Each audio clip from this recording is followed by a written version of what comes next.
Diana tak pernah menyangka, hari paling membanggakan dalam hidupnya justru menjadi hari paling ia takutkan. Bukan karena gagal, melainkan karena ibunya sendiri, Yatmi, seorang pedagang asongan Changchimen, bersikeras ingin hadir di acara wisudanya. Di tengah gemerlap toga, gelar cum laude, dan tamu-tamu terhormat, Diana hanya bisa membayangkan wajah-wajah mencibir melihat sosok renta yang menjajakan kacang di pinggir jalan, melangkah masuk ke auditorium kampus bergengsi. Mengapa ia merasa begitu malu terhadap seseorang yang telah mengorbankan segalanya demi masa depannya? Dan bagaimana mungkin cinta yang sejati bisa terasa seperti aib di tengah sorotan dunia? Semua jawabannya dimulai dari hari saat Diana pertama kali menyembunyikan asal-usulnya. Sebelum lanjut videonya, pastikan kalian sudah subscribe dan nyalakan loncengnya ya. Karena kita setiap hari upload jam 8 malam, nantikan cerita inspirasi yang menyentuh hati lainnya. Dan tonton video ini sampai habis, karena di akhir cerita, ada pelajaran hidup yang sangat bermakna, dan plot twist yang tak terduga. Langit Jakarta sore itu berwarna jingga kemerahan, seperti menyimpan rahasia yang belum sempat diucapkan. Di bawahnya, keramaian kampus Universitas Pradipta mulai mereda. Mahasiswa satu persatu bergegas pulang, membawa lelah, tawa, dan beban tugas yang tak kunjung habis. Namun, dari kejauhan, tampak seorang perempuan tua duduk bersandar di trotoar dekat gerbang utama. Tubuhnya kecil, punggungnya sedikit bungkuk. Di sampingnya, tergolek dua toples besar berisi cangcimen warna-warni yang tertutup rapat dengan plastik. Bening. Matanya menyapu halaman kampus. Sesekali senyum menggantung di bibirnya, walau tak ada yang dibalas.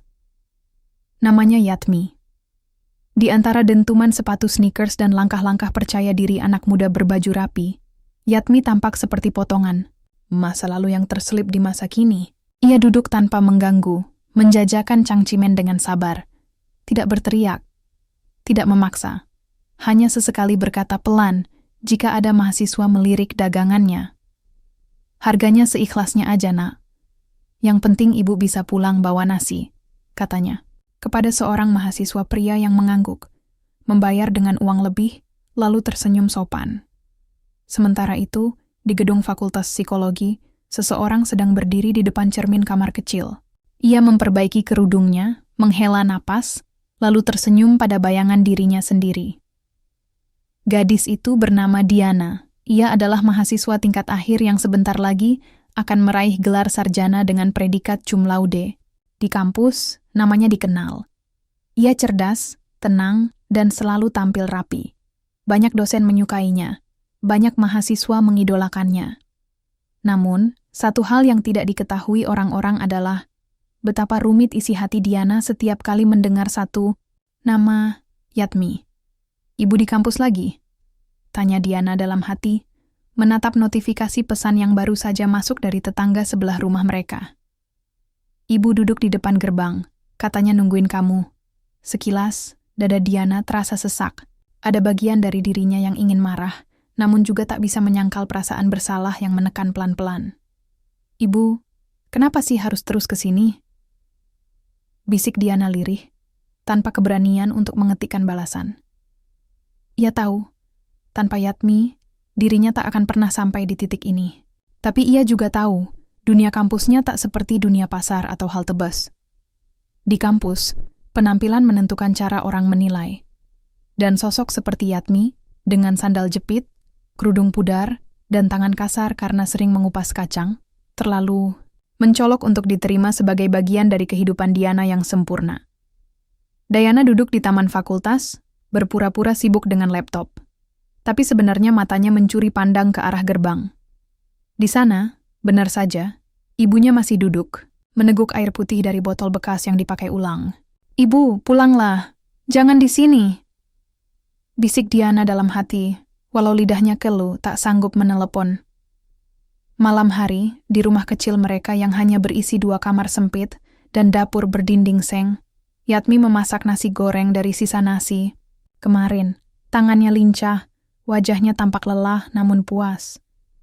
Besok ibu nggak usah ke kampus ya, ucap Diana saat mereka duduk di lantai, makan dengan piring plastik usang. Yatmi terdiam, sendoknya berhenti sejenak. Kenapa, nak? Teman-temanku suka salah paham. Kirain ibu pengemis. Aku juga takut nanti kamu kena omel satpam. Hening lama, Yatmi menunduk. Ibu kesana bukan buat bikin kamu malu. Ibu cuma pengen lihat kamu dari jauh. Kamu sibuk, ibu ngerti. Tapi ibu rindu lihat kamu tersenyum seperti dulu. Diana memalingkan wajah. Nasi goreng di piringnya mendadak hambar. Kalau kamu nggak nyaman ya sudah.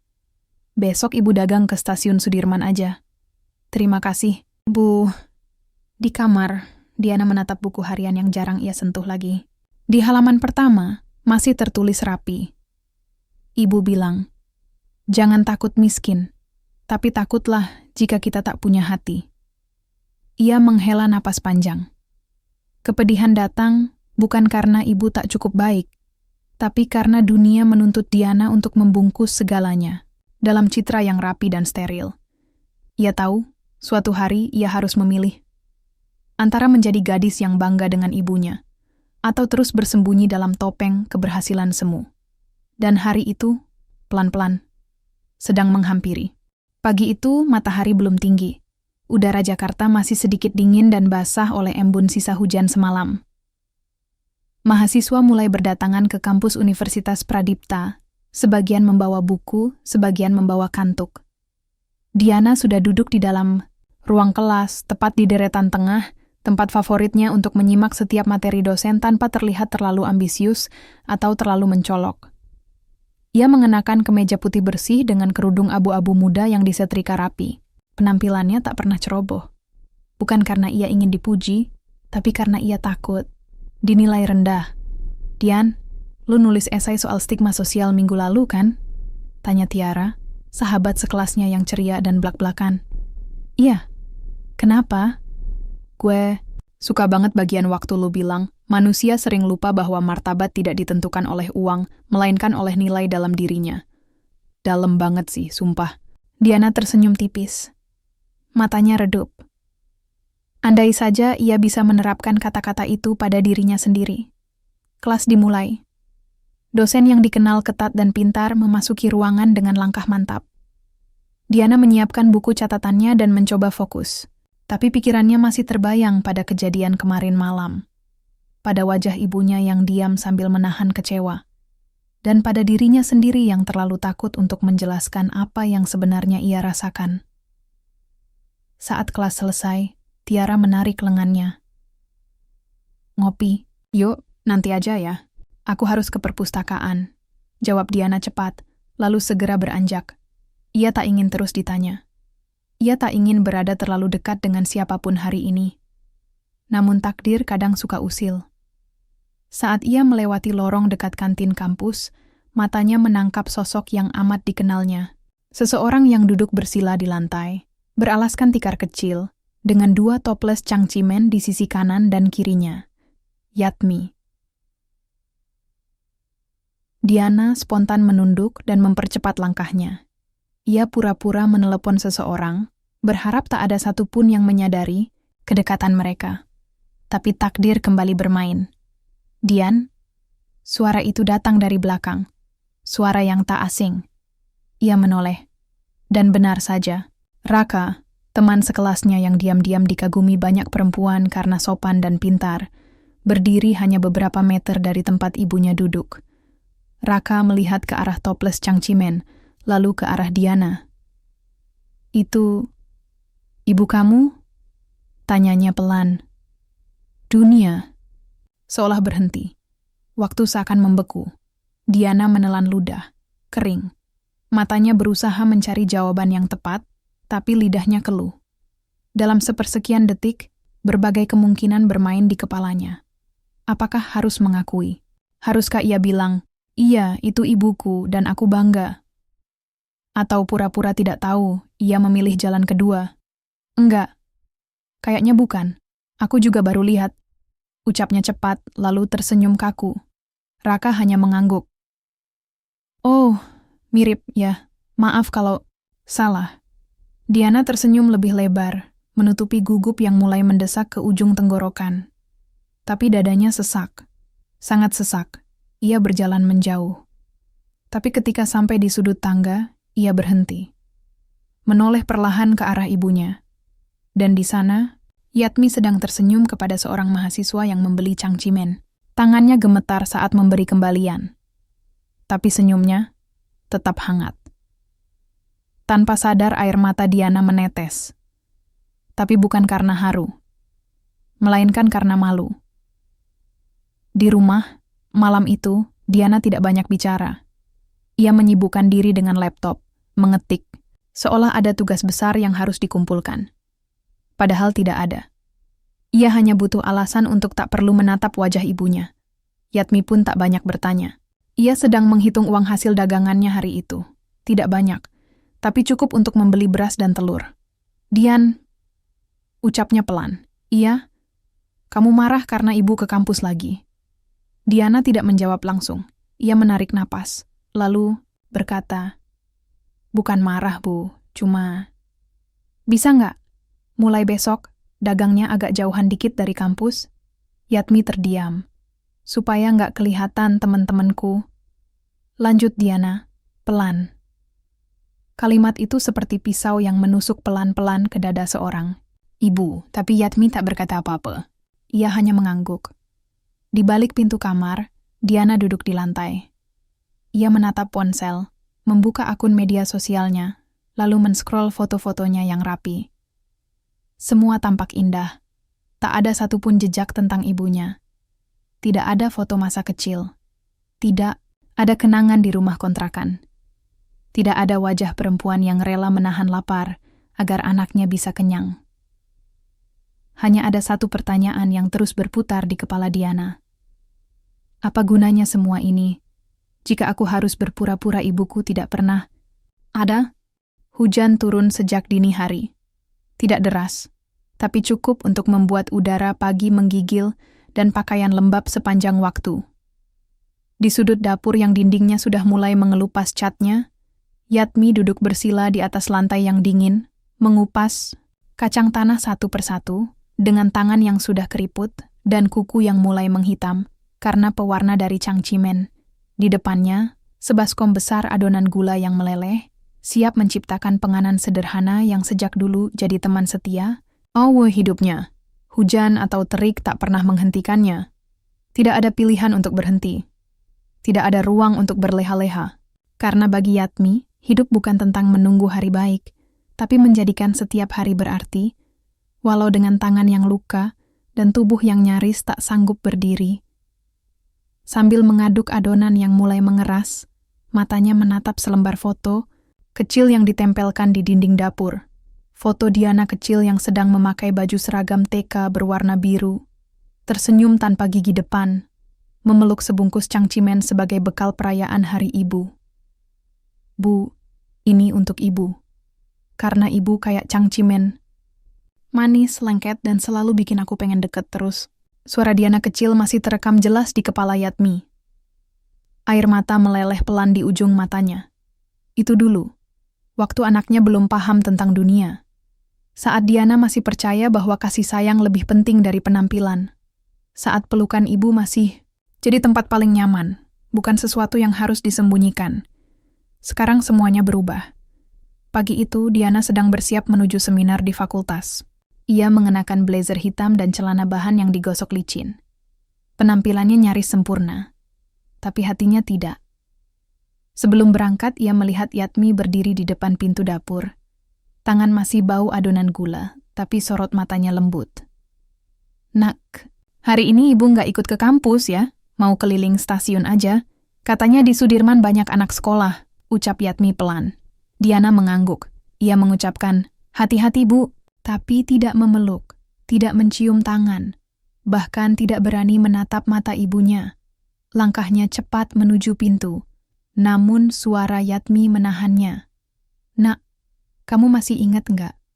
Dulu, waktu kamu ulang tahun, kamu kasih ibu bunga dari halaman sekolah? Diana berhenti. Bahunya mengeras. Tapi ia tak menoleh. Ibu masih simpan bunganya, walaupun udah kering. Ibu simpan karena itu pertama kali kamu bilang bangga punya ibu. Lalu hening. Tak ada balasan. Diana hanya membuka pintu dan pergi. Tapi langkahnya terasa berat. Sangat berat. Di kampus, seminar berjalan dengan lancar. Diana duduk di meja pembicara, menjawab pertanyaan dengan lancar dan logis. Dosen memujinya. Peserta mengangguk-angguk kagum. Ia menjadi bintang hari itu. Semua seolah melihatnya sebagai sosok yang sempurna. Cerdas, tenang, dewasa. Namun saat semua orang bertepuk tangan, Diana merasa sendirian. Telinganya berdengung. Pandangannya kabur. Dan entah mengapa, ingatannya kembali kepada satu hari yang ia kubur dalam-dalam, namun tak pernah benar-benar hilang. Itu adalah hari saat ia duduk di bangku SD kelas 2. Hari ketika ia menangis karena teman-temannya mengejeknya. "Bapak kamu nggak ada. Ibu kamu jualan di bawah jembatan. Malu banget. Jadi kamu." Diana kecil pulang dengan mata bengkak dan suara hilang. Ia tak mau makan, tak mau bicara. Ia mengurung diri dalam kamar sempit dan menangis diam-diam. Saat itulah, Yatmi datang sambil membawa seikat mawar plastik dari penjual keliling. Tangannya gemetar. Ia memeluk Diana dan berkata, "Nak, ibu memang cuma bisa kasih kamu ini. Tapi, kalau kamu pegang bunga ini terus, kamu akan tahu, cinta ibu nggak akan pernah layu, meskipun bukan bunga asli." Diana menangis di pelukan ibunya waktu itu. Ia berjanji tidak akan pernah malu lagi. Ia bersumpah akan jadi anak yang membuat ibunya bangga. Tapi janji itu kini terkubur oleh ambisi dan rasa malu yang perlahan menggerogoti nuraninya. Malam itu, setelah seminar selesai, Diana membuka lemari kecil di sudut kamar. Di bawah tumpukan buku dan map bekas, terselip kotak kayu kecil yang sudah rapuh. Ia membukanya pelan. Dan di dalamnya, bunga plastik dari masa kecilnya masih ada di sana. Warnanya sudah memudar. Kelopaknya sudah sobek. Tapi bentuknya masih utuh, seperti cinta ibunya.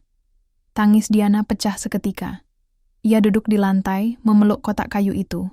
Seperti memeluk kenangan yang selama ini ia abaikan. "Ibu, maaf." Gumamnya lirih, nyaris, tak terdengar. Namun malam sudah larut. Dan Yatmi belum pulang. Di stasiun Sudirman, Yatmi duduk bersandar di tiang besi, menggenggam toples kosong. Dagangannya habis, tapi kakinya pegal dan lututnya nyeri. Ia tidak sanggup berdiri terlalu lama. Tak ada angkutan yang lewat, jalanan masih basah, dan hawa dingin merayap ke dalam tubuhnya. Namun di tangannya, ada kantong kecil berisi sesuatu yang ia beli dari pedagang keliling tadi siang, setangkai bunga mawar plastik yang sama, persis dengan yang dulu ia berikan pada Diana. Ia ingin memberikannya lagi, sebagai pengingat bahwa cinta ibu tidak pernah berubah, tidak akan pernah usang, tidak akan pernah kalah oleh penilaian orang. 1 minggu telah berlalu sejak seminar itu. 1 minggu sejak Diana membuka kembali kotak kayu yang sudah lama ia kubur di balik kesibukan dan prestasi. Dan 1 minggu juga sejak Yatmi tak banyak bicara di rumah. Bukan karena marah, bukan pula karena lelah, tapi karena pelan-pelan hatinya mulai mengunci. Bukan karena membenci, tapi karena takut cintanya terus menyakiti. Hari itu, saat matahari baru naik sepenggala, Diana terbangun lebih pagi dari biasanya. Matanya sembab, bukan karena begadang, tapi karena malamnya tak benar-benar tidur. Ada gelisah yang mengendap di dalam hati, seperti ampas kopi yang tak pernah bisa dibuang seluruhnya. Dari balik jendela, ia melihat Yatmi tengah menyikat sandal tuanya, satu-satunya yang ia pakai tiap hari saat berjualan. Ibu itu duduk di depan pintu kontrakan mereka, dengan tangan kasar yang terus menyikat, seperti mencoba membersihkan seluruh luka yang tak terlihat di hidupnya. Diana terdiam lama, memperhatikan, tapi tidak keluar. Ia hanya menatap, membiarkan pandangan mengabur oleh air mata yang tak lagi bisa ditahan. Ia ingin memeluk, ingin meminta maaf, tapi entah kenapa lidahnya keluh, dan hatinya pengecut. Di kampus, Diana kembali menjadi mahasiswa kebanggaan. Ia mengikuti pertemuan panitia wisuda, membantu dosen dalam penyusunan data kelulusan, dan bahkan ditunjuk sebagai salah satu perwakilan pidato. Semua orang bangga padanya. Tapi setiap senyum yang ia tunjukkan terasa seperti topeng. Setiap tawa seperti dinding tipis yang hampir retak. Hari itu, saat ia pulang dari kampus, Tiara menemaninya di halte. Mereka duduk menunggu angkutan yang tak kunjung lewat. "Tadi dosen pembimbing lo cerita ke gua," ujar Tiara pelan. "Cerita apa?" Diana bertanya, mencoba terlihat santai. "Kalau lo katanya pernah dapat beasiswa penuh gara-gara orang tua lo nggak mampu. Tapi waktu diwawancara, lo bilang orang tua lo pengangguran." Diana terdiam. Tiara menatapnya, lalu berkata tanpa nada menuduh, "Gue nggak nyalahin lo, Dian. Tapi lo yakin mau terus nutupin semuanya?" "Diam." Diana menunduk. Angin sore membelai rambutnya, dan dadanya kembali sesak. Kali ini, bukan karena malu, tapi karena rasa bersalah. "Apa lo tahu?" lanjut Tiara. "Kalau dulu ibu gue juga jualan di pasar, gue pernah malu juga. Sampai akhirnya gue sadar, rasa malu itu nggak nyelamatin siapa-siapa." Diana menoleh pelan. Air matanya jatuh akhirnya. Malamnya, Diana pulang dengan langkah pelan. Ia membawa plastik berisi martabak kesukaan ibunya. Tapi rumah kontrakan itu gelap. Pintu terkunci. Tak ada suara dari dalam. Ia menggedor pelan. Lalu makin keras. Tidak ada jawaban. Ia mencoba menelepon ponsel ibu, nomor yang sudah butut dan jarang dipakai. Tapi tak aktif. Panik mulai merayap dari ujung kaki hingga ke dada. Ia bertanya ke tetangga, ke ibu warung seberang, ke tukang nasi goreng di ujung gang. Tapi semua menjawab sama. Tadi pagi, Yatmi pamit jualan ke arah stasiun. Belum balik sejak itu. Malam kian larut. Hujan kembali turun. Rintik-rintik kecil jatuh di atap seng, menciptakan bunyi ritmis yang biasanya menenangkan. Tapi malam ini terasa seperti bunyi denting waktu yang menyiksa. Diana duduk di depan pintu kontrakan, menggigil. Plastik martabak sudah basah. Tapi ia tak peduli. Ia hanya ingin ibunya pulang. Ia ingin memeluknya. Minta maaf. Menangis dalam pelukannya seperti waktu kecil. Tapi malam terlalu panjang. Dan ibunya belum juga kembali. Pagi menjelang. Diana belum tidur. Wajahnya pucat, matanya sembab. Ia memutuskan pergi ke stasiun Sudirman, tempat yang terakhir disebut tetangga sebagai tujuan ibunya. Setelah hampir 1 jam bertanya ke sana kemari, akhirnya seorang satpam menuntunnya ke sebuah pos kecil. Dan di sana, Yatmi terbaring di bangku, panjang, ditutupi selimut tipis dari pos keamanan. Ada luka di pelipisnya. Seorang pemuda sedang menuangkan air hangat ke gelas plastik. Dia jatuh kepleset waktu mau nyebrang. Untung kepala nggak terlalu parah. Tapi nggak bisa jalan semalam. Kami urus seadanya dulu, Mbak. Diana mendekat dengan tangan gemetar. Ia menyentuh tangan ibunya. Hangat, hidup. Dan ketika mata Yatmi membuka perlahan, Diana tak bisa menahan tangis. Lagi, "Ibu, maafin aku. Aku salah. Aku jahat. Aku..." Suara Diana bergetar, patah-patah, seperti potongan kaca yang hancur di tanah. Tapi Yatmi hanya tersenyum, meski lemah. "Nak, kamu nggak jahat. Kamu cuma takut. Ibu ngerti, dari dulu kamu cuma ingin dihormati. Tapi, kamu nggak perlu malu sama ibu. Ibu nggak pernah malu punya kamu, meskipun ibu cuma penjual cangcimen." Diana memeluk ibunya. Tangisnya pecah, bukan lagi karena malu, tapi karena hatinya akhirnya terbuka.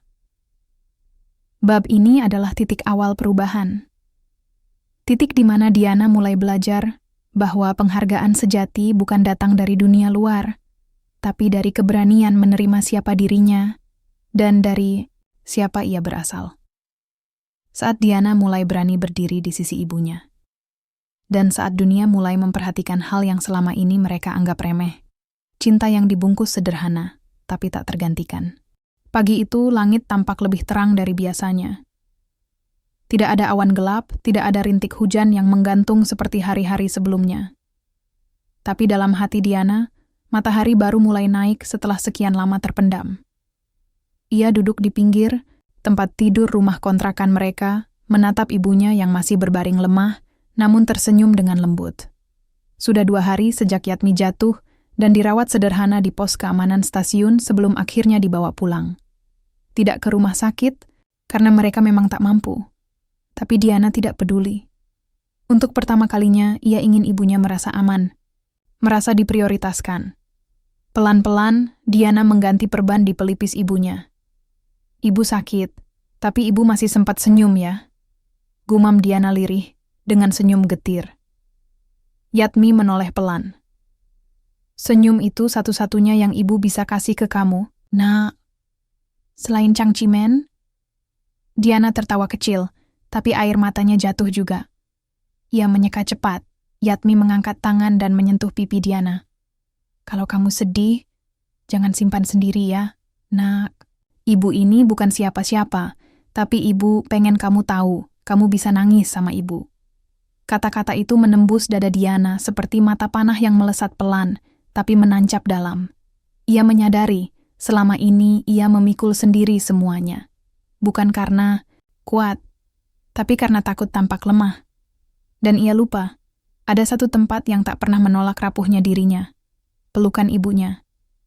Hari-hari berikutnya, Diana mulai berubah. Ia tidak dalam sekejap, tapi ada sesuatu yang perlahan tumbuh dalam dirinya. Ia mulai duduk lebih lama di meja makan. Ia mulai bicara lebih banyak dengan Yatmi, bertanya hal-hal sederhana yang dulu tak pernah sempat ia tanyakan. Ibu dulu sekolah, sampai kelas berapa? Cuma sampai kelas 5. Waktu itu kakek kamu sakit-sakitan. Jadi ibu harus bantu jualan sejak kecil. Kok ibu nggak pernah cerita? Yatmi tersenyum. Kamu sibuk, dan ibu nggak mau kamu mikirin hal yang sedih-sedih. Diana terdiam, ia merasa egois. Sangat. Malam itu, Diana duduk di kamarnya, membuka laptop, dan mulai menulis. Bukan skripsi, bukan jurnal ilmiah, tapi cerita. Cerita tentang ibunya. Tentang seorang wanita tua yang menjual cangcimen. Tapi menyimpan kasih sayang, tak terbatas dalam setiap adonan gula yang ia putar di penggorengan. Ia tidak tahu akan diapakan cerita itu. Tapi ia merasa harus menuliskannya. Sebagai bentuk permintaan maaf. Sebagai bukti bahwa akhirnya ia melihat ibunya dengan mata yang baru. Mata yang tidak lagi dikaburkan oleh malu dan gengsi. Hari demi hari berlalu. Seminggu sebelum wisuda, Diana mendatangi panitia dan mengajukan permintaan khusus. Aku ingin nama ibuku ditulis lengkap di undangan, tanpa disingkat. Ketua panitia mengangguk bingung. Biasanya orang malah nggak mau nama orang tua dicantumkan. Aku justru mau nama ibu ditulis besar-besar, kata Diana, mantap. Yatmi, pedagang cangcimen, ibu dari Diana Ayuningtyas. Panitia hanya tertawa kecil, lalu menyetujui. Hari itu, Diana pulang dengan senyum yang belum pernah ia tunjukkan sebelumnya. Namun perubahan Diana bukan tanpa halangan. Beberapa teman mulai memperhatikan sikapnya yang kini lebih terbuka tentang latar belakang. Sebagian kagum, tapi sebagian lain, sinis. Di ruang panitia, salah satu teman satu angkatannya berseloroh. Gue denger lo bawa emak lo ke wisuda. Jangan, sampai dia jualan di pelataran kampus. Ya, tawa meledak. Diana hanya menatapnya. Tidak marah, tidak membantah. Tapi Tiara, yang sejak awal tahu segalanya, bangkit berdiri. Lo pikir keren ngejek orang tua orang lain? Kalau lo nggak bisa hormatin emak lo, minimal hormatin emak orang. Ruangan langsung senyap. Diana tersenyum pada Tiara. Tapi di dalam dadanya, ada luka kecil yang tetap terasa. Ia tahu, mengubah cara pandang orang tidak semudah membalik telapak tangan. Tapi ia juga tahu, selama ia berdiri di sisi yang benar, ia tidak akan menyesal. 2 hari menjelang wisuda, Diana membelikan ibunya kebaya sederhana. Warnanya biru muda, lembut, seperti warna langit pagi yang bersih. Ia juga membelikan sandal baru, dompet kecil, dan bros berbentuk bunga. Ibu, pakai ini ya nanti. Biar cantik pas hari spesial, ucap Diana sambil menyerahkan plastik belanjaan. Yatmi menatap isinya dengan mata berkaca-kaca. Ini terlalu mewah buat ibu. Enggak, Bu. Justru ini belum sebanding sama semua yang ibu lakuin buat aku. Yatmi memeluknya. Erat, hangat, tak ingin lepas. Dan malam itu mereka makan bersama. Hanya nasi, telur dadar, dan sambal. Tapi untuk pertama kalinya, itu terasa seperti hidangan paling mewah di dunia. Hari wisuda pun tiba. Kampus dipenuhi para mahasiswa dengan toga. Para orang tua berdatangan, berdasi, berkebaya mahal, membawa karangan bunga dan balon. Mobil-mobil mewah parkir di halaman. Suasana begitu ramai dan penuh gegap gempita. Diana berjalan bersama ibunya, menggandengnya dengan bangga. Beberapa orang melihat, beberapa berbisik, tapi Diana tak peduli. Ia hanya menatap ibunya, yang tampak anggun dalam kebaya biru, rambut, disanggul sederhana, dan wajah bercahaya karena senyum bahagia. "Ibu deg-degan?" tanya Diana sambil tertawa kecil. "Sedikit, tapi lebih banyak bahagianya," jawab Yatmi, memegang tangan anaknya. Saat mereka masuk ke aula, beberapa mata kembali tertuju. Tapi kali ini ada kekaguman di dalamnya. Sebab, di antara semua tamu, ada satu ibu yang tampak paling tulus bangga. Bukan karena baju mahal, tapi karena perjuangan yang ia lewati. Pidato kelulusan dimulai. Dan Diana naik ke panggung, sebagai perwakilan mahasiswa berprestasi. Ia berdiri dengan tegak, memegang naskah.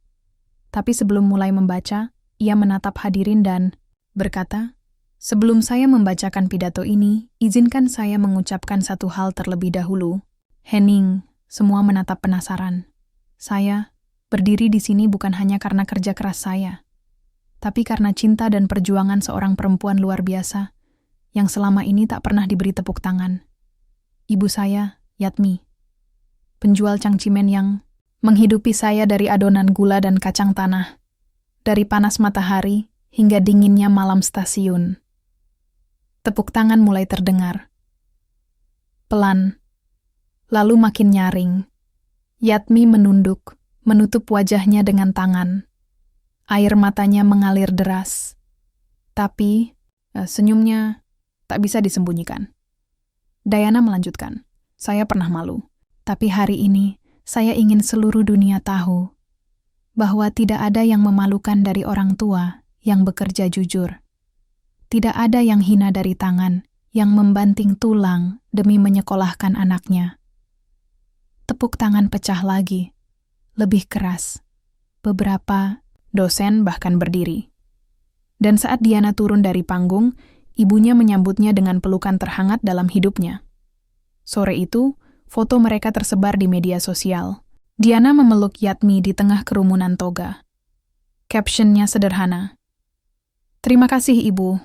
Tanpa cangcimen dan peluhmu, aku bukan siapa-siapa." Komentar pun berdatangan. Ada yang menghina, tapi lebih banyak yang terinspirasi. Banyak yang berkata, "Aku jadi ingat ibuku. Aku juga anak dari buruh tani." Terima kasih sudah berani jujur. Cerita mereka mengalir kemana-mana. Tapi yang terpenting, mengalir juga ke hati-hati yang selama ini menutup diri karena malu. Bab ini adalah kemenangan. Bukan hanya Diana yang menang atas rasa malunya, tapi Yatmi yang akhirnya diakui, bukan sebagai penjual cangcimen, tapi sebagai ibu yang luar biasa, dan cerita belum selesai. Karena cinta tidak pernah berhenti di satu hari. Sebelum lanjut videonya, pastikan kalian sudah subscribe dan nyalakan loncengnya ya, karena kita setiap hari upload jam 8 malam, dan jangan lupa untuk like, komen amin agar kita senantiasa dilindungi Tuhan Yang Maha Esa. Pastikan ambil pelajaran hidup yang sangat bermakna di akhir video ini. Hari-hari setelah wisuda seharusnya menjadi masa penuh syukur dan kelegaan bagi Diana.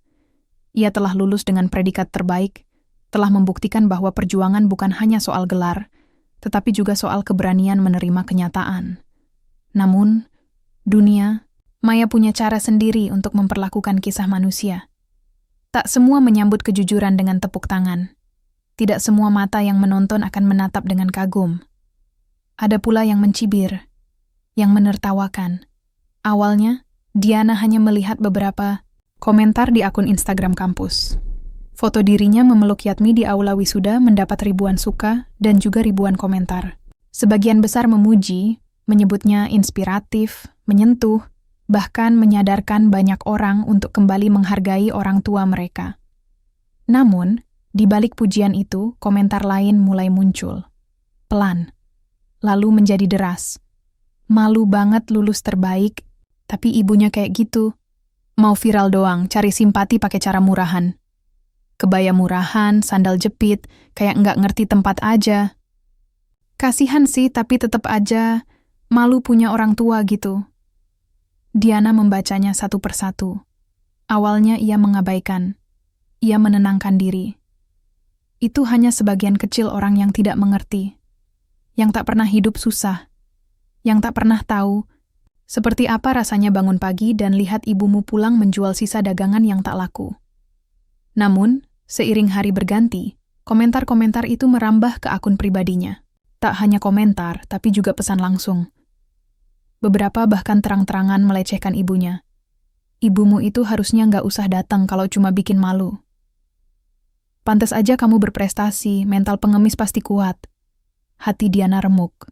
Ia menatap layar ponselnya lama sekali, seperti hendak memeluk semua luka yang kini ditumpahkan orang asing ke dalam hidupnya. Sore itu, Diana pulang dengan langkah gontai. Ia menahan tangis di angkot, di jalan, bahkan di depan pintu rumah kontrakan. Baru saat ia masuk dan melihat ibunya sedang mencuci baju, suara itu pecah juga. "Ibu, orang-orang jahat, Bu." Suaranya parau, menahan isak. Yatmi menoleh cepat. "Kamu kenapa, Nak?" Ibu difitnah, dihina, dicaci. "Karena datang ke wisudaku, karena bajumu, karena sandalmu." Diana terduduk di lantai, memeluk lututnya, menangis seperti anak kecil yang kehilangan pelindungnya. Yatmi menghampiri, duduk di lantai, memeluk Diana dari belakang, membiarkan tangis anaknya meluap seperti hujan yang sudah lama ditahan langit. "Diana," bisiknya lembut, "kalau semua orang suka sama kita, mungkin kita sedang berdiri di tempat yang salah. Justru karena kamu jujur, kamu diganggu. Karena kamu berani, kamu dilukai. Tapi percaya Ibu, luka karena jujur itu lebih ringan daripada luka karena berpura-pura." Diana menggenggam tangan ibunya erat. "Tapi Ibu nggak sakit hati?" "Sakit," jawab Yatmi jujur. "Tapi Ibu sudah kenyang dicibir sejak muda. Dibilang bodoh, miskin, tidak tahu malu. Tapi Ibu nggak peduli. Selama kamu bisa berdiri dengan kepala tegak." Kalimat itu menampar Diana. Ia sadar, luka yang ia rasakan saat ini belum seberapa dibanding luka ibunya yang sudah menahun, melekat di sepanjang usia. Esok harinya, Diana menghapus seluruh komentar negatif dari akun media sosialnya, tapi tidak berhenti di situ. Ia mengunci akun, menonaktifkan DM, lalu menulis satu unggahan panjang. "Kepada siapapun yang merasa bangga telah menghina ibuku, semoga suatu hari kalian bisa mencintai seseorang setulus dia mencintaiku. Ibuku mungkin tak tahu cara membaca caption, tapi dia tahu cara membuat anaknya bisa kuliah. Dia mungkin tak bisa membedakan media sosial dan media massa, tapi dia tahu cara membedakan lapar dan kenyang, dingin dan hangat. Kalau menurut kalian dia tidak layak ada di hari wisudaku, maka kalianlah yang tidak layak menilai manusia berdasarkan sandal atau kebaya." Unggahan itu mendapat ribuan tanggapan. Kali ini, gelombang dukungan datang lebih besar. Banyak orang yang sebelumnya hanya diam, kini bersuara. "Kita butuh lebih banyak anak seperti kamu, Diana.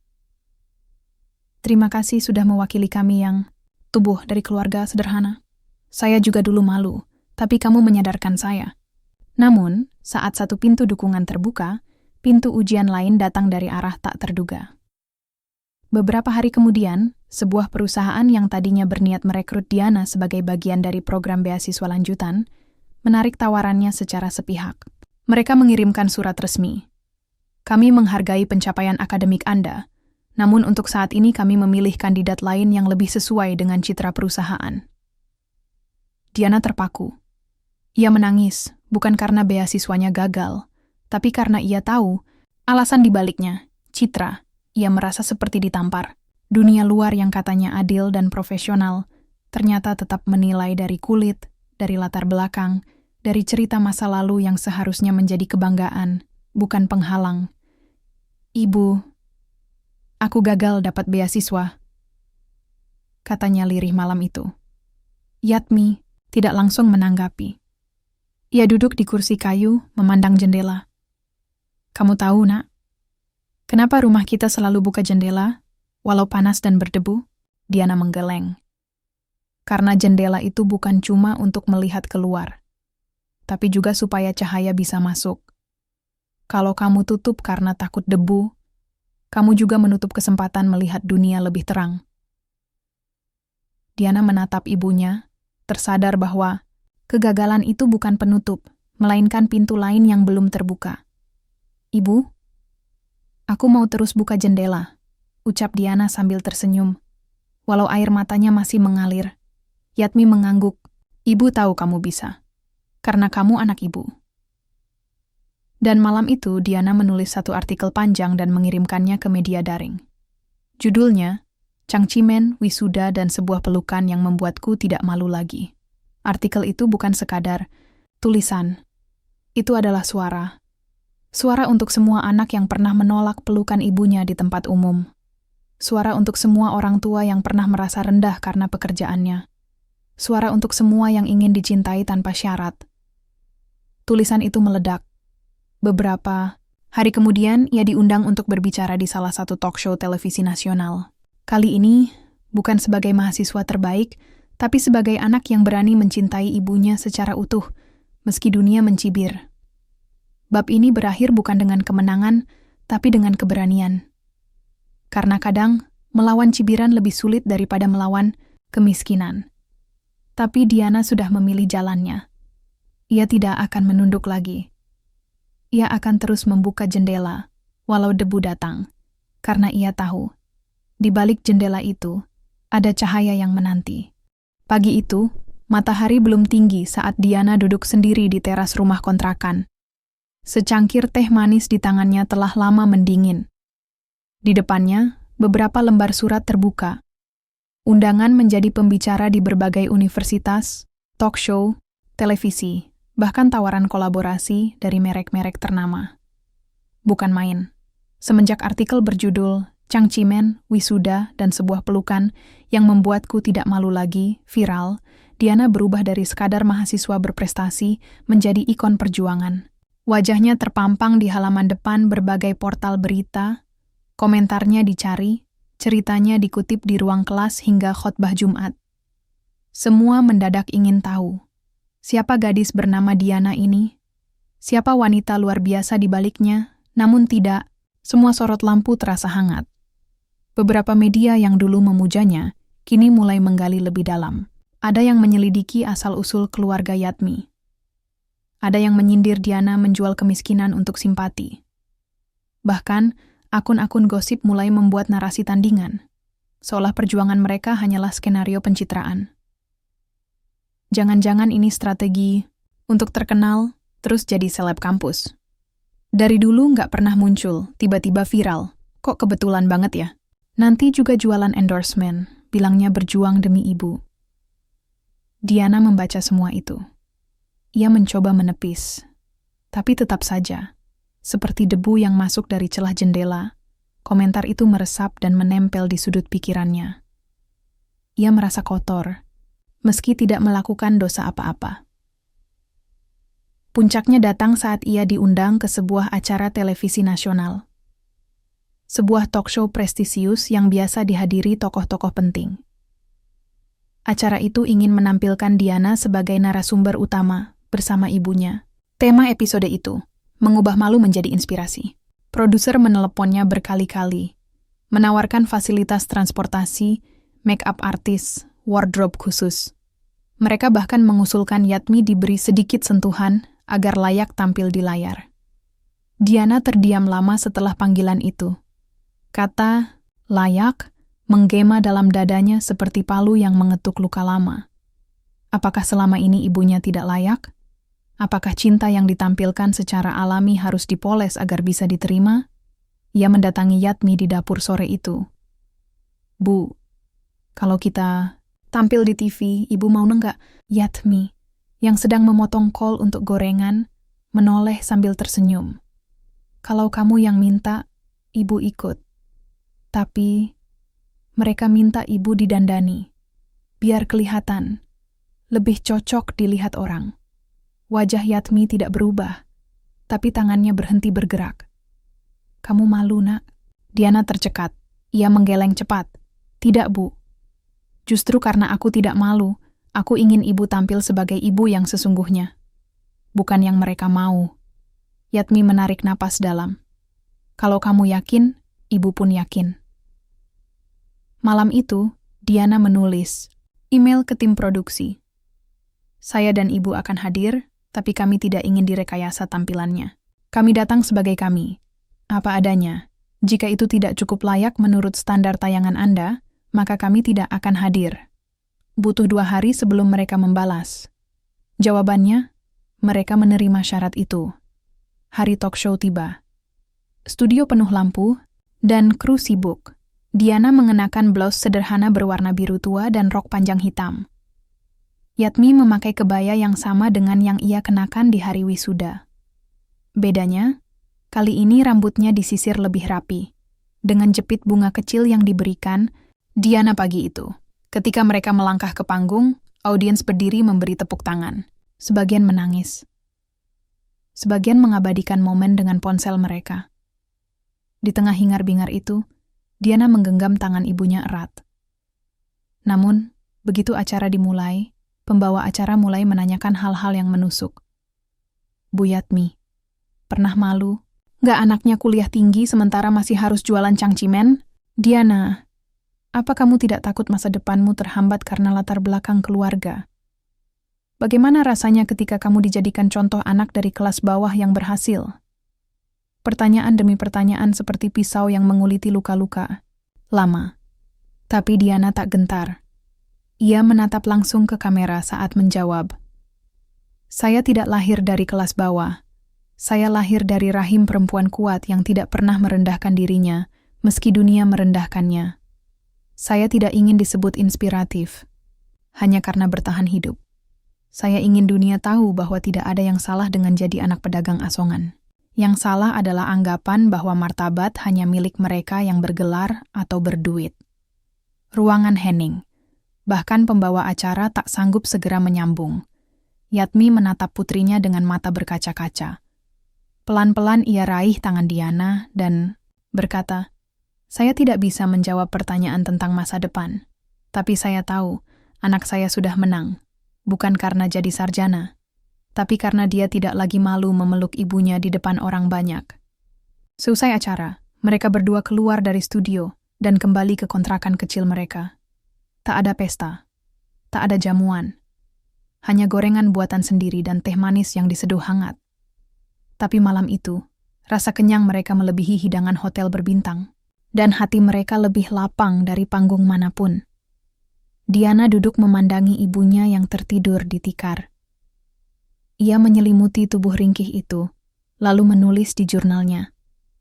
Aku sadar, dunia bisa menjadi kejam pada orang yang jujur. Tapi selama aku punya ibu di sisiku, aku tak butuh validasi siapapun. Aku tak butuh panggung mewah, karena panggung sesungguhnya adalah ketika aku berani berdiri untuk cinta yang tak pernah malu padaku. 3 hari setelah talk show, email itu datang. Isinya singkat, tapi menghantam seperti badai di dada yang tak siap. Selamat, Anda terpilih sebagai salah satu dari 3 kandidat utama program kepemimpinan global di Jenewa. Kami mengundang Anda untuk mengikuti tahap final seleksi di Jakarta. Namun mohon diperhatikan, selama program berlangsung, seluruh peserta diwajibkan menjaga netralitas citra pribadi dan keluarga. Penggunaan media sosial yang bersifat emosional atau menyentuh isu sosial sensitif seperti kemiskinan atau kelas sosial sangat tidak dianjurkan. Kami menghargai prestasi Anda, tapi kami juga menekankan pentingnya citra profesional. Diana membacanya sekali, lalu 2 kali, lalu entah berapa kali lagi. Matanya menatap baris-baris kata seperti menatap lubang gelap yang dalam. Satu kalimat yang terus berputar di benaknya. Menjaga netralitas citra pribadi dan keluarga. Apa maksudnya? Apakah itu berarti ia tidak boleh menyebut ibunya? Tidak boleh memposting tentang perjuangan masa lalunya? Haruskah ia membungkam kisah yang selama ini membuatnya berani berdiri? Diana terduduk di kursinya. Tubuhnya lemas, Tangannya bergetar. Ini bukan hanya tentang peluang pergi ke luar negeri. Ini adalah kesempatan emas yang bisa mengubah hidupnya. Menyambungkan dirinya ke jaringan internasional, membuka pintu-pintu baru, mengangkat statusnya, menyejahterakan ibunya. Tapi mengapa syaratnya terasa seperti permintaan untuk mencabut akar dari tanahnya sendiri? Malam itu ia menatap ibunya yang tengah tertidur di atas tikar seperti biasa. Hati Diana berkecamuk. Ia ingin berkonsultasi, bertanya, meminta saran. Tapi ia tahu, jika ia bertanya malam ini, ibunya pasti hanya akan bilang, "Kejar cita-citamu, nak, ibu tidak apa-apa." Dan justru karena itu, Diana tidak langsung bertanya. Ia ingin keputusan ini datang dari dirinya, tanpa dorongan rasa kasihan. Tanpa kompromi yang membuatnya kelak menyesal, maka Diana bangkit. Ia menyalakan lampu kamar. Lalu membuka laptopnya, ia menatap layar kosong, dan mulai menulis email balasan kepada penyelenggara program. Jari-jarinya menari dengan ragu di awal. Tapi perlahan, mereka menemukan iramanya sendiri. Irama yang bukan tentang ambisi, tapi tentang keberanian menjaga suara hati. Kepada tim seleksi program kepemimpinan global, terima kasih atas undangan dan apresiasi yang diberikan. Kesempatan ini sangat berharga bagi saya. Namun, saya ingin menyampaikan dengan jujur bahwa saya tidak bisa memenuhi syarat yang mengharuskan saya menjaga netralitas citra pribadi dan keluarga. Kisah saya, perjuangan ibu saya, dan latar belakang saya bukanlah bagian yang bisa saya lepaskan demi pencapaian apapun. Saya berdiri di titik ini bukan hanya karena kerja keras saya, tapi karena cinta ibu saya yang tidak pernah malu menjual cangcimen demi biaya kuliah saya. Jika profesionalisme harus dibangun di atas pengingkaran identitas dan rasa terima kasih saya pada ibu saya, maka saya lebih memilih mundur dari program ini. Saya akan tetap berjalan, mungkin dengan jalan lebih sunyi, tapi saya akan berjalan dengan kepala tegak dan hati yang penuh. Hormat saya, Diana.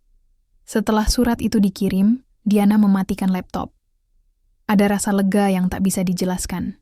Bukan karena ia menyerah, tapi karena ia memilih dengan sadar. Pagi harinya, ia menceritakan semuanya pada ibunya. Yatmi mendengarkan sambil mengaduk teh. "Jadi kamu nolak?" tanyanya pelan. "Iya, Bu," jawab Diana sambil menatap wajah ibunya, yang lusuh namun penuh kedamaian. "Aku nggak bisa diamkan ibu jadi bayangan. Aku nggak bisa melangkah ke tempat tinggi tapi menghapus siapa yang mendorongku dari bawah." Yatmi tersenyum kecil. Ada air mata yang mengambang di sudut matanya, tapi tidak jatuh. "Nak, kamu tahu, waktu kecil kamu pernah bilang mau beliin ibu rumah." Diana mengangguk, malu. "Aku belum bisa wujudin, Bu."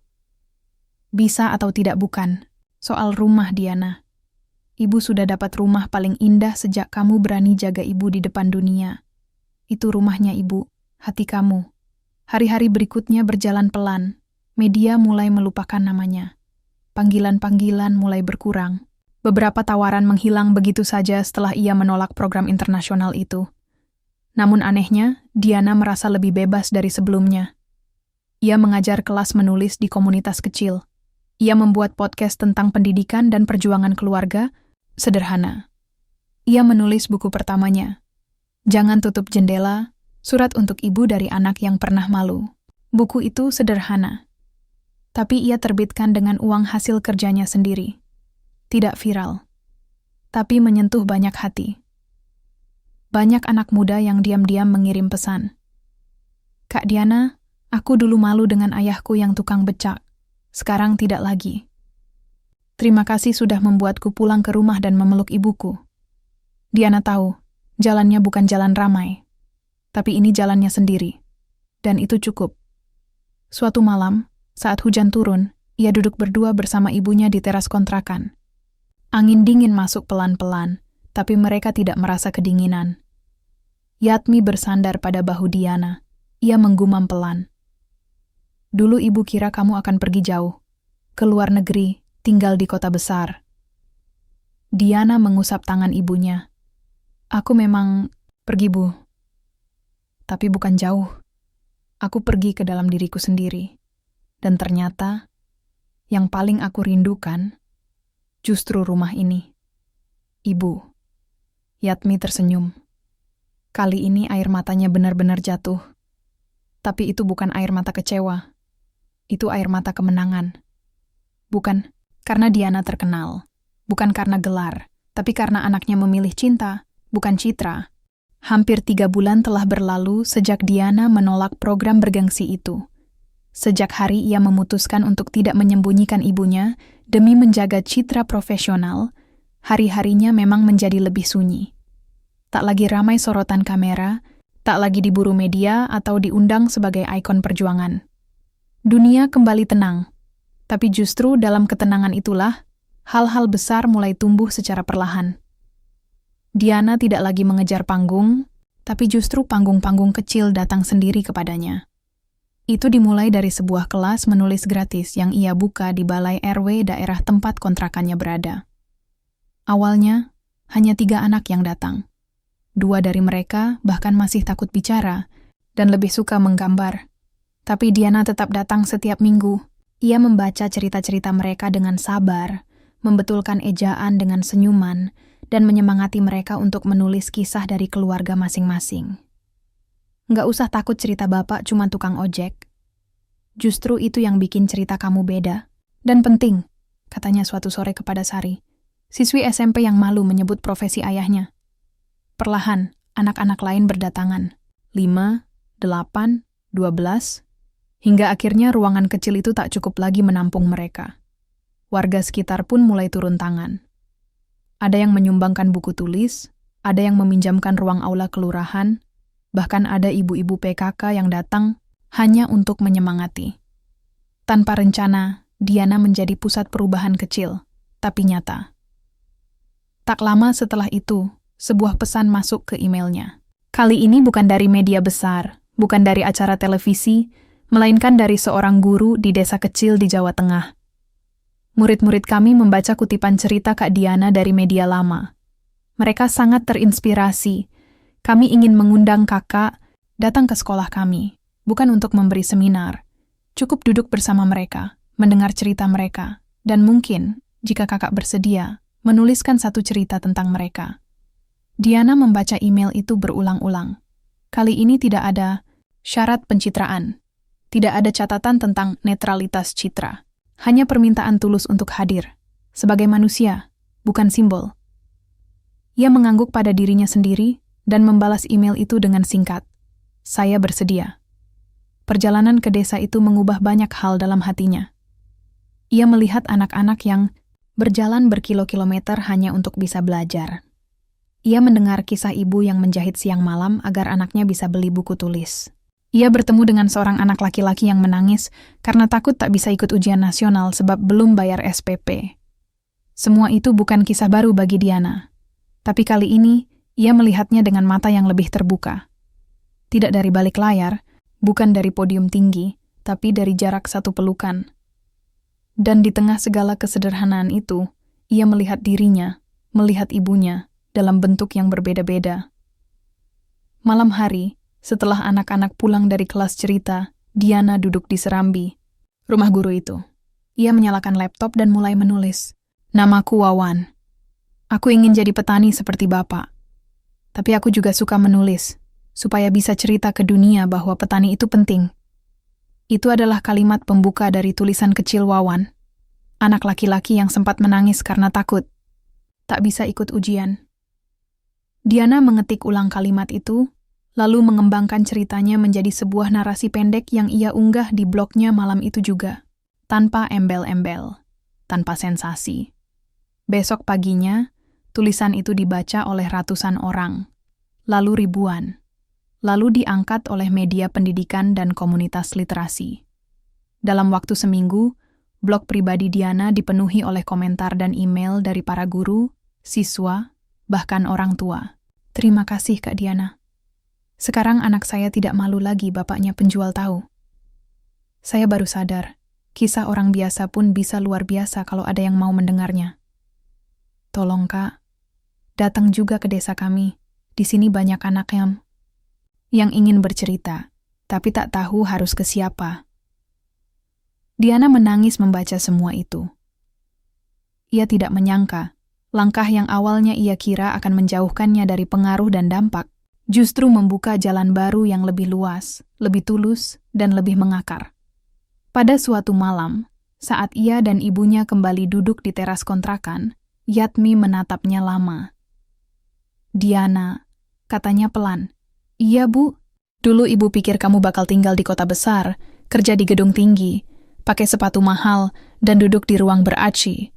Tapi ternyata, kamu malah ke desa-desa, duduk sama anak-anak kecil, dan pulang bawa lumpur di sandal." Diana tertawa. Kecil, mengelus tangan ibunya. "Itu karena jalan menuju kebenaran seringkali lebih becek dari jalan ke kantor, Bu." Yatmi tertawa terbahak. Tawa yang membuat Diana makin yakin, ia tak pernah salah memilih. Suatu hari, sebuah surat resmi datang dari Kementerian Pendidikan. Mereka ingin memberikan penghargaan kepada Diana atas kontribusinya dalam literasi dan pemberdayaan masyarakat melalui tulisan. Tidak ada panggung megah, tidak ada kamera televisi, hanya ruangan sederhana dengan tokoh-tokoh yang peduli. Diana datang bersama ibunya. Saat namanya dipanggil dan ia berdiri di depan podium, Diana tidak bicara tentang dirinya. Ia tidak menyebut IPK, gelar, atau program luar negeri yang ia tinggalkan. Ia hanya mengatakan, penghargaan ini untuk semua ibu yang pernah menjual gorengan, tahu, bahkan cangcimen, agar anaknya bisa membaca, menulis, dan hidup tanpa malu. Saya hanya menuliskan apa yang sudah mereka ajarkan dengan peluh dan air mata. Ruangan sunyi.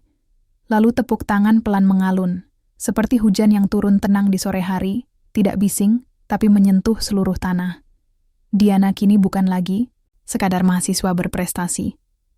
Ia adalah penulis, penggerak komunitas, dan, yang paling penting, anak dari seorang ibu bernama Yatmi yang tetap menjual cangcimen setiap hari di depan stasiun dengan bangga. Dan tak ada satupun dalam dirinya yang ingin mengubah itu waktu berjalan seperti biasa. Pelan. Diam-diam menyisipkan perubahan dalam rutinitas yang tampak tetap. Tahun itu, Diana menginjak usia 25. Ia bukan lagi mahasiswi berprestasi yang dipuja-puja di media. Ia juga bukan aktivis viral yang mengisi ruang-ruang talk show. Tapi ia hidup, lebih hidup dari sebelumnya.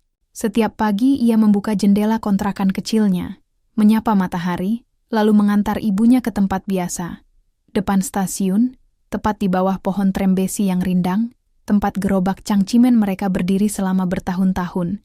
Yatmi tetap menjajakan dagangan dengan suara serak yang sama, sapaan hangat yang tak pernah berubah, dan senyuman yang bahkan lebih cerah dari mentari pukul 9. Bedanya, sekarang lebih banyak orang yang datang bukan hanya untuk membeli, tapi juga untuk sekadar menyapa. "Bu Yatmi, anak ibu inspirasi saya banget. Bu, boleh foto bareng? Saya mau kasih lihat ke anak saya, biar dia bangga juga sama orang tuanya." Yatmi hanya tertawa, terkadang mengelak malu-malu. "Wah, ibu ini biasa aja, cuman jualan, jangan dibesar-besarkan ya." Tapi Diana tahu, ibu tidak sekadar menjual cangcimen, ia menjual semangat. Ia menjajakan nilai-nilai kehidupan yang tak bisa dibungkus plastik atau ditimbang kilogram. Sore itu, sepulang dari kelas menulisnya, Diana mendapati ibunya tertidur di kursi rotan dengan kipas kertas masih tergenggam di tangan. Wajah Yatmi tenang, tapi napasnya terdengar sedikit berat. "Ibu," bisik Diana, menyentuh bahu ibunya pelan. Yatmi membuka mata, lalu tersenyum. "Kamu pulang. Sudah makan?" Belum sempat Diana menjawab. Batuk kecil menyela. Ibu mencoba menyembunyikannya. Tapi Diana tahu, ada sesuatu yang tidak beres. Sudah beberapa hari napasnya pendek. Gerakannya melambat. Tapi ia selalu bilang, "Ini cuman masuk angin. Nanti juga sembuh." Besoknya, Diana memaksa ibunya periksa ke puskesmas. Dari sana, dirujuk ke rumah sakit. Pemeriksaan demi pemeriksaan dilakukan. Diagnosis datang seperti kabar buruk yang tak pernah kita siap dengar. Penyakit jantung koroner, sudah cukup lama. Tapi ibu Anda kuat. Sangat kuat. Biasanya orang dengan kondisi seperti ini sudah sering keluar masuk rumah sakit. Diana terdiam. Hatinya seperti runtuh, tapi wajahnya harus tetap berdiri. Ia tersenyum tipis, mengangguk, lalu menatap ibunya yang tetap santai, seperti sedang dengar resep membuat kacang rebus. "Ibu nggak takut?" tanya Diana pelan saat mereka menunggu hasil lab. "Takut? Lawong orang hidup pasti mati kok. Tapi ibu senang, karena sudah cukup lihat kamu jadi anak yang nggak malu lagi sama ibu." Diana menahan air mata. "Jangan ngomong gitu, Bu. Ibu masih harus lihat buku aku yang terbit tahun depan. Masih harus dampingi aku waktu ngajar ke desa-desa. Kamu bisa sendiri." Ibu percaya. Hari-hari di rumah sakit terasa asing. Ruang putih, aroma obat, detak monitor, semuanya menambah kesan bahwa hidup ini bisa begitu rapuh. Tapi Yatmi tetap seperti biasa. Tak mau terlalu dilayani. Masih bercanda dengan perawat. Masih memikirkan gerobaknya yang tak buka beberapa hari. Kasihan yang biasa beli. Nanti nyari-nyari cangcimen kemana? Diana tersenyum. Tapi dalam hatinya, ia sedang membangun ruang baru. Ruang doa, harapan, dan keberanian untuk sesuatu yang tak ingin ia hadapi. Malam itu, saat ia tertidur di sisi ranjang ibu, ia terbangun karena suara serak memanggilnya. "Diana?" "Iya, Bu." "Ambil tas ibu." Di situ ada sesuatu. Diana membuka tas kain coklat yang selalu dibawa Yatmi kemana-mana. Di dalamnya terlipat rapi sebuah buku lusuh bersampul biru. Bukan buku catatan dagang, tapi buku harian. Ibu tulis diam-diam, "Sejak kamu masuk kuliah." Diana membuka lembar pertama. Tulisannya miring, kadang tidak rapi, tapi terasa penuh cinta. "Hari ini Diana keterima kuliah. Aku pinjam duit sama tetangga buat DP semester pertama. Tapi nggak apa-apa. Aku senang sekali lihat dia tersenyum. Hari ini aku jual cangcimen di tengah hujan. Nggak laku. Tapi pas pulang, lihat Diana tidur di meja belajar dengan buku terbuka. Rasanya semua lelah lenyap. Setiap halaman membuat dada Diana sesak. Ia menangis. Bukan karena takut kehilangan, tapi karena selama ini ada cinta yang bekerja dalam diam, mencatat setiap perjuangan, tanpa pernah menuntut balasan. "Kamu terusin aja isi buku itu. Kalau ibu udah nggak bisa nulis, jangan ngomong begitu." Ibu cuma nitip. "Kamu udah bisa nulis dengan jujur sekarang. Jangan berhenti." 3 hari setelah itu, Yatmi pergi. Pergi dalam tidur. Dengan senyum yang tak berubah. Tanpa tangis, tanpa keluhan. Ia pergi seperti cara ia hidup. Tenang, sederhana, dan penuh cinta. Diana memandikan jenazah ibunya sendiri, memakaikan baju terbaiknya, kebaya sederhana yang biasa dipakai saat kondangan. Ia mengecup kening ibunya, lama. "Terima kasih, Bu. Aku nggak akan pernah malu jadi anak penjual cangcimen." Pemakaman dipenuhi orang-orang yang mengenal Yatmi. Bukan tokoh penting, tapi ada banyak wajah yang pernah menerima senyum dan kebaikannya. Anak-anak kecil yang pernah diberi gratisan, ibu-ibu yang sering ditraktir minuman hangat, mahasiswa yang dulu dikasih cangcimen tanpa diminta bayar. Diana berdiri memegang mikrofon kecil. Ia tidak pidato. Ia hanya membaca satu kutipan dari buku harian ibunya. "Kalau nanti aku mati, aku cuma ingin anakku tetap ingat bahwa ia lahir dari peluh, bukan malu." 2 bulan kemudian, buku Langkah Cangcimen Menuju Panggung Wisuda diterbitkan. Bukan di toko besar, tapi dijual online, dibagikan di kelas-kelas literasi, dan dijadikan bahan bacaan wajib di beberapa sekolah yang pernah Diana kunjungi.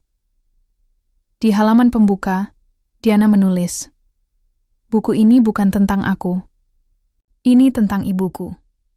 Tentang mereka yang menjual dagangan kecil agar anak-anak mereka bisa bermimpi besar.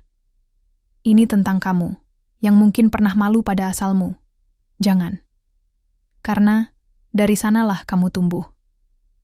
Nama Yatmi tak pernah muncul di TV, tapi namanya kini hidup dalam banyak cerita. Dan Diana, ia tetap berjalan.